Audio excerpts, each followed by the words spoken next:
I'm certainly charged full of energy for an early morning kayak trip along the Eurobodalla coast with my kayak guide, Josh Waterson.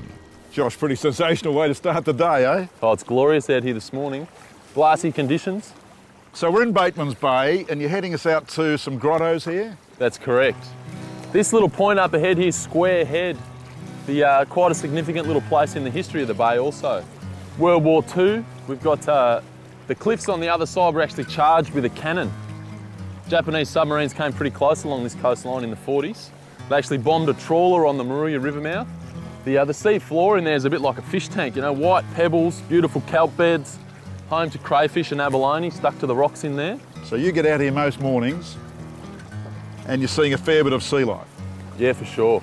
We get a lot of species in here. Quite often there's dolphins in the bay. And up the estuary here to our left, home to lots of sea life, breeding fish, stingrays, seagrass beds, prawn species. So it's a really beautiful little place. These glass-bottom kayaks that we're in today, they give us a good insight to the marine life that lives in here. Okay, so the water's very clear, incredibly clear, so we can see right down to the bottom as we look outside, but through the glass bottom we get an even better view. Clearer. Yeah, it's a little bit like snorkeling but staying dry. For us, it's really magic for a little family trip, this one. Kids really get a lot of education out of looking through these glass bottoms. So we feel that this trip gives a really good insight into the Batemans Marine Park and all the life that lives in it. Josh's insightful trip takes us up a small estuary amongst the mangroves. Stand up, commands Josh, and so I do. Get a better view this way, he reckons, and I have to agree, although it is harder to duck the overhanging branches.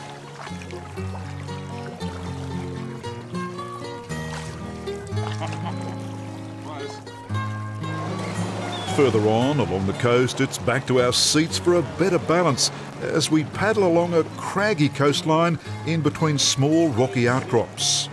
We're contending with the surge of the surf now, which presents some exciting challenges getting from calmer inland waters to the ocean outside.